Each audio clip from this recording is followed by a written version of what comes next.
गुरुर्ब्रह्मा गुरुर्विष्णु गुरुर्देवो महेश्वर गुरुर्साक्षात् परं ब्रह्म तस्मै श्री गुरुवे नमः। ज्ञानमूलं गुरुमूर्ति पूजामूलं गुरुर्पदं मंत्रमूलं गुरुर्वाक्यं मोक्षमूलं गुरुर्कृपा मोक्षमूलं गुरुर्कृपा।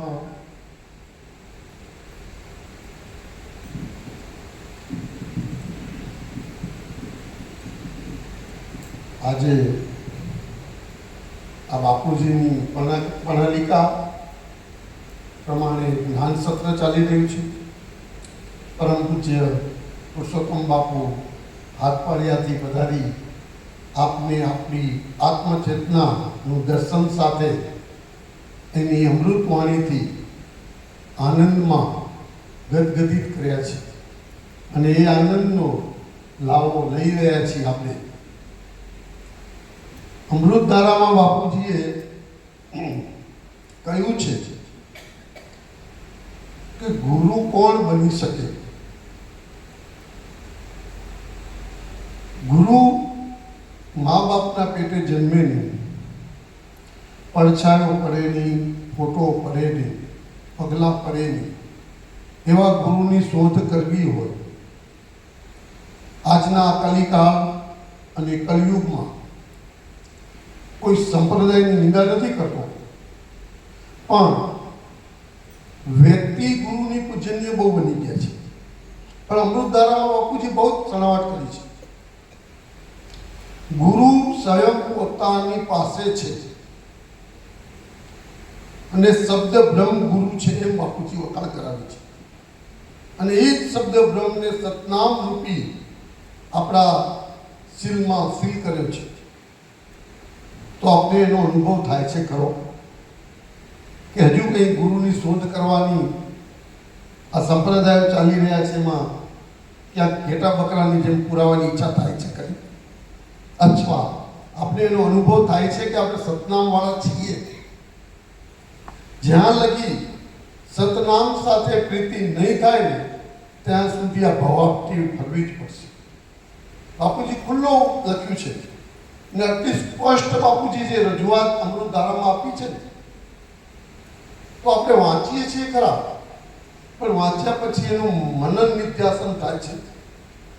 જ્યાં લગી આ મનન નિધ્યાસન નહીં થાય ને ત્યાં સુધી શબ્દની પ્રીતિ જાગશે નહીં, અને શબ્દની પ્રીતિ નહીં જાગે ત્યાં સુધી સ્વરૂપ નિષ્ઠા નહીં આવે, અને સ્વરૂપ નિષ્ઠા નહીં આવે ત્યાં સુધી નિશ્ચયનો ખીલો લાગશે નહીં। આ નિશ્ચયના ખીલા માટે બાપુજીએ બધા શાસ્ત્રોનો સાર કાઢી ને એક અમૃતધારા આપને સરળ આપી છે। તો એમને કેટલું કષ્ટ વેઠીને આ ધારા બનાવી છે, નહીં તો આપણે ફાંફા મારતા હોત સામવેદ, ઋગ્વેદ, અર્થવેદ, રામાયણ, ગીતા આ વાંચી ક્યારે કરવાની આપણે? અને એથી પાછું આ બ્રહ્મ જ્ઞાન કે જન્મ મરણની મુક્તિ થઈ શકે ખરી? આ જન્મ મરણની મુક્તિનો અમૃતધારામાં બોધ આપ્યા પછી આપણે વાંચીએ છીએ ત્યારે સમજણ પડે છે, પણ બોધ લીધો જ ના હોય અમૃત વાંચો તો અમૃતધારા અરે આટલું નથી સમજણ નથી પડતી, પેપર ના વાંચે કંટાળી આ શબ્દ નીકળતા હોય છે। પણ બાપુજીની આ પ્રણાલિકા, એની પ્રથા, એની આપણે આ બધી જે શૈલી મળી છે સરળમાં, એટલે આપણે એની કિંમત નથી કરતા। અત્યારે જો આવી શિબિરો ચાલતી હોય અને જ્ઞાન લેવું હોય, બોધ લેવો હોય અને 5000 ફી મૂકી હોય તો એમાં ઘણા વિચાર કરે કે ભાઈ 5000 ઘરે ખાવા નથી ક્યાંથી લઈએ અને એને બોધ લેવો છે, પણ બીજા 5000 ખર્ચીને જાય છે ખરા। અને ગીતામાં કૃષ્ણે કીધું છે કે જ્ઞાન કીધી પૈસાથી વેચી લઈ શકાતું નથી। અને જો જ્ઞાન વેચી લઈ શકાતું હોય ત્યાંથી દૂર ભાગવું. ભગવાન કૃષ્ણ બોલે છે એ જ્ઞાન છે એ સ્વયં છે. વસ્તુની આપણે કરો વ્યવહાર થાય, પણ જ્ઞાનની કદી કિંમત ના થાય.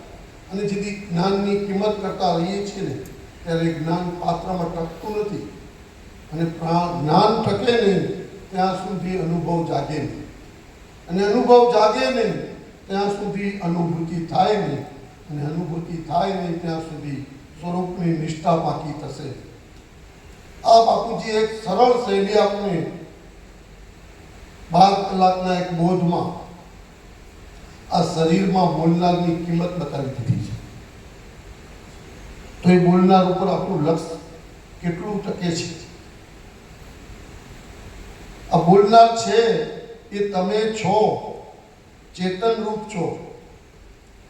અને એના માટે ગુરુ મહારાજે તમારું કાંઈ લીધું નથી, કાંઈ દીધું નથી. તમારું જ તમને નવડાવી ધોવડાવી ચોખ્ખું કરી પવિત્ર આપ્યું. મન છે, તન છે, ધન છે, બધું જ હતું. અને એને આપણે વહેલું કરીને વાપરતા હતા વ્યવહારમાં, જગતમાં. બાપુજી એને આમમાંથી આમ ચૂરીને આપ્યું છે. ક્યારે લીધું એમને? તન મન ધન શેના પેટે લીધું હતું આપણી પાસે? કે નોંધારાનો આધાર અને દેવામાંથી મુક્તિ, અને જરૂર પડશે ત્યારે માગીશું, ત્યારે તમારે આપવાની તૈયારી રાખવી પડશે. ને આ આપવાની તૈયારીમાં ઘણાને સંશય પેદા થયા, શંકા ઊભી થઈ હતી કે હાચાત લઈ લેશે. તે વખતે આપણી મનની સ્થિતિ શું હતી? પણ તે વખતે બ્રહ્મ જ્ઞાન લેવા માટે એટલું આપો તો ઓછું પડે એવું ગુરુ મહારાજે આપને આપ્યું છે. તો આપે પાછા એવા ભિખારી બની જઈ કે પાછું દીધું તો એ લઈને આવી ગયા, અથવા તો કે સંશય રાખ્યો એવું જીવન જીવીએ છીએ. અને કદાચ જીવતા અહીંયા તો પણ આવા સત્સંગના મેળાવડામાં બોધ ચાલતો ફરી બેડમાં બેઠા ને એને જાણી લીધું પછી છૂટે કે ના છૂટે? એ નથી છૂટતું. એ આપણી કચાશ છે. આ વ્યવહાર દ્રષ્ટિ છે ને આપણે, નો ડાઉટ આપણે દેહના અભ્યાસથી ઘણા વર્ષોથી એનો અભ્યાસ પાકો કરી દીધો છે.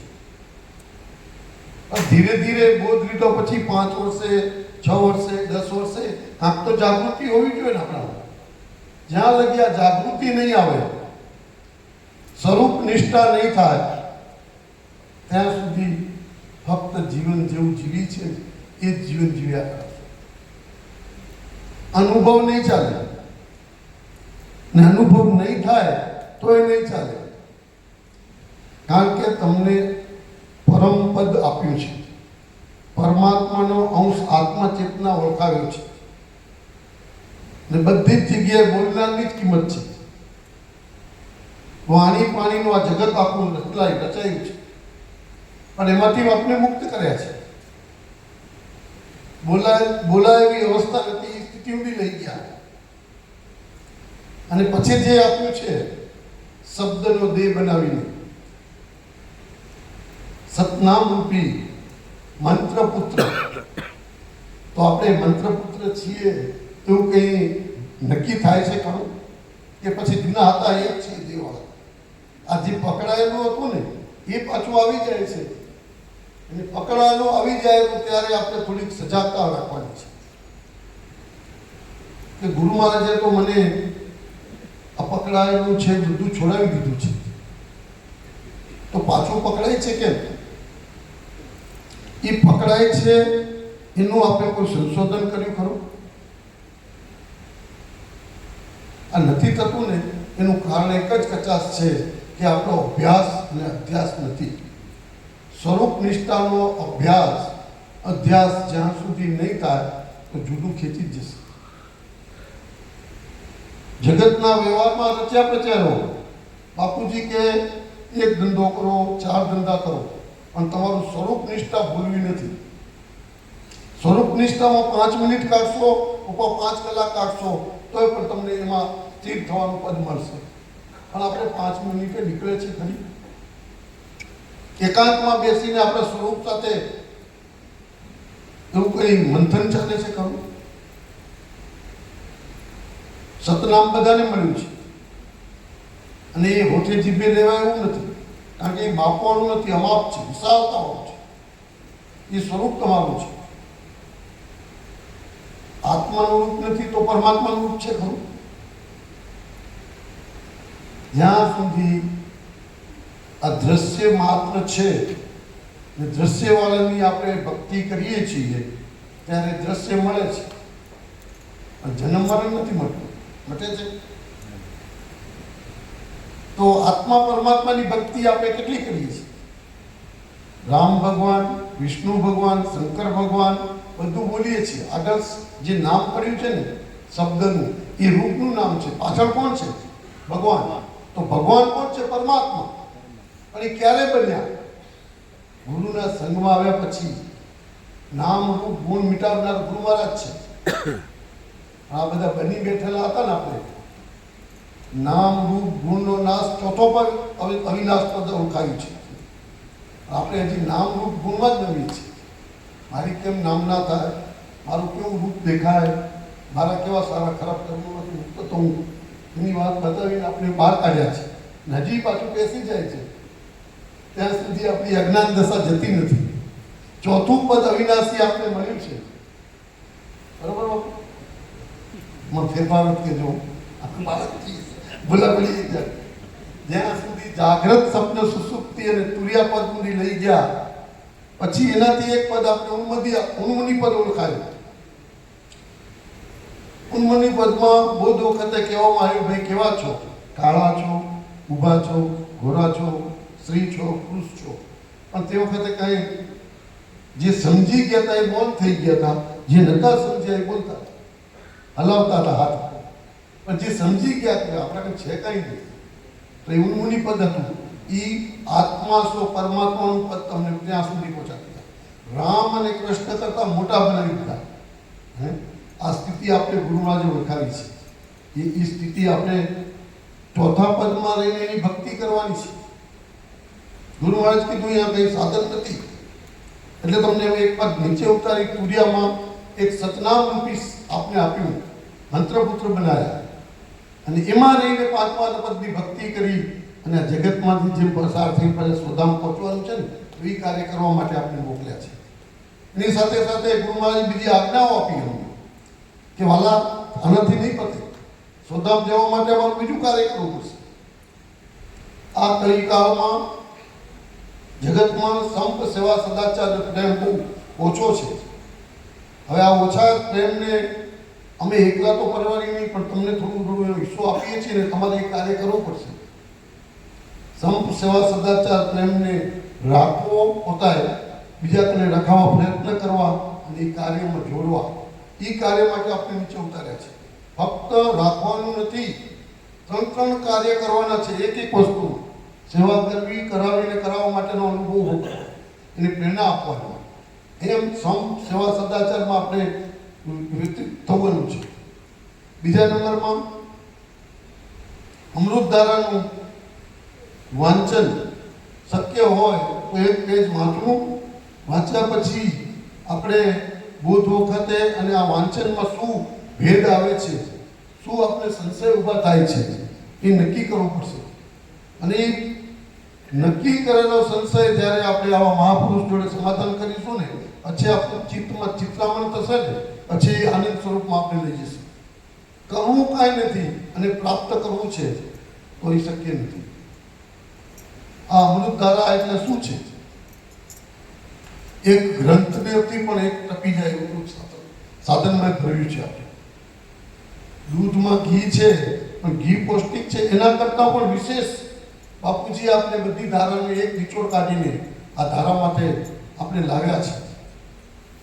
પણ ક્યારે બને કે જ્યારે બોધનો અરીસો એક અરીસો બની જાય, બોધ આપણે આપણા જીવનમાં આચાર વિચાર વાણી વર્તનમાં વણાઈ જાય, ત્યારે એ અમૃતધારા એક પૃષ્ઠ આપણે બધું પુકારીને આપણા સ્વરૂપની ઝાંખી કરાવશે. ના સ્વરૂપની ઝાંખી થયા પછી જે આનંદ છે એ આનંદ તમે કોઈને પકડીને નહીં બતાવી શકો, પણ તમને આનંદમાં રહેશો. અને એ આનંદ છે એ પરમાનંદ થતાં વાર નહીં લાગે. અને છેલ્લે આપ બધા ગુરુભાઈઓ બહેનો અહીં પધાર્યા અને બાપુજીનું જેમ એક વાક્ય હતું કે વાલા ઘરને આશ્રમ બનાવજો જેથી કરીને અનેક ફાયદા થશે. ગણવા જઈએ તો ઘણા છે પણ બે ચાર વાત હું કરું. બાપુજીની જે એક શૈલી બતાવતા હતા બાપુજી, અને એ જ્યાં સુધી જીવ્યા ત્યાં સુધી આશ્રમ બનાવવાની પરમિશન નથી આપતા. વાલા ઘરને આશ્રમ બનાવો, અને એને પોતાના ઘરને આશ્રમ બનાવ્યો. વાટકીથી કરી ખાવાનું કરી કોઈ પણ વસ્તુ એ એમના ઘરમાંથી જ બધું આપતા હતા. પણ એની કેટલી નિષ્ઠા હતી કે બે બટાકા પડ્યા છે બધા આવ્યા છે તો એમ થઈ જતું ગમે તે સ્વરૂપે ગમે ત્યાં વિચારતો પ્રભુ મારા વંદન, ગુરુ મારા વંદન. આ સ્થિતિમાં જીવન જીવી ને આપણે પ્રેરણા આપતા ગયા છે. તો છતાં એક માનમાં આપણે બહુ ભાઈઓનો આગ્રહ હતો અને છેલ્લે જગ્યા બતાવી ને અત્યારે જેસલા મુકામે બાપુજીનો આશ્રમ ચાલી રહ્યો, બધા પરિચિત છીએ અને નવું મકાનનું નિર્માણ પણ ચાલી રહ્યું છે. પણ ઘરને આશ્રમ બનાવવાથી પહેલો ફાયદો એ છે સંતોના પાવન પગલાં આપણી ભૂમિ ઉપર પડે છે. પછી જે અન્ન ખાઈએ છીએ એ અન્ન સંતો અને ભક્તો જમે તો આપણામાં ક્યાંથી ખોટું વિકારવાળું આવ્યું હોય તે શુદ્ધ બની જાય છે. પૈસા ધંધામાં કમાઈએ છીએ પણ એ પૈસો કઈ કઈ વ્યક્તિથી આપણી પાસે આવ્યો છે, એ મહેલો કેટલો છે, એ આ ધર્મ કાર્યની ચાળણીમાં ચડાય છે ને ત્યારે શુદ્ધ લક્ષ્મી બની જાય છે. તો શુદ્ધ લક્ષ્મી શુદ્ધ વિચાર આપે છે અને આ વિચાર આપણા ઘરને આશ્રમ બનાવતું થાય છે. ચોથું મહત્વનું વાક્ય છે કે આપણા ઘરે આપણી દીકરી છે, આવા સત્સંગનો મેળાવડો રાખીએ છીએ તો સંસ્કારશીલ અને સંસ્કારના સાચા વિચારો લઈને જ્યારે પરણીને જશે તો ઘરે કોઈ મહેમાન આવ્યા હશે ને તો એ કીધી એમ નહીં કે 15 જણા આવ્યા દુકાન હોટલ બુક કરી આવે ના, આપણે ઘરે જમાડવા છે. કારણ કે અંદર સંસ્કારનું બીજ રોપાઈ ગયું છે અને આ સંસ્કારના બીજ લઈને ખાલી સ્ત્રીઓ નહીં પણ બાળકોમાં પણ સંસ્કાર આવશે. સૌને નમશે, પાણીની પૂછા કરશે, ચાની પૂછા કરશે. નહીં તો એ સંસ્કાર નહીં હોય ને ઘરમાં તો એ કાંઈ કરશે નહીં. એ આયા મોઢું મેળી દેશે. કારણ કે આ જોયેલું દેખાય છે.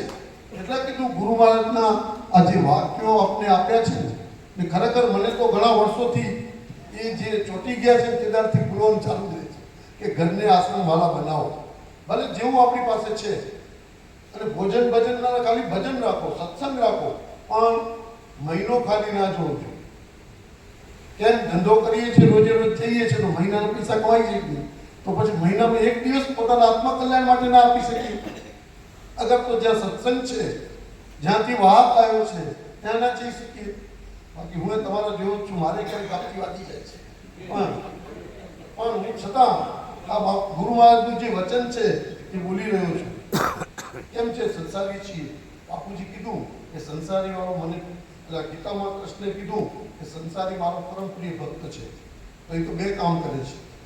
એ કામમાં આપણે લપેટાઈ ને આ કામ કરીએ ને ત્યારે આપણે સાચા અર્થમાં ગુરુના શિષ્ય બનીએ, ગુરુના બાળક બનીએ, મંત્રપુત્ર બનીએ, સતનામવાળા બનીએ તો જ આપણે એનો અર્થ સમજાતા જીવન આપણું ધન્યતામાં બને. અને છેલ્લે જ્યારે આ દેહ પ્રાણ છોડે ત્યારે તમામ ધામમાં પહોંચતા વાર નહીં લાગે. બોલો સદગુરુ મહારાજ.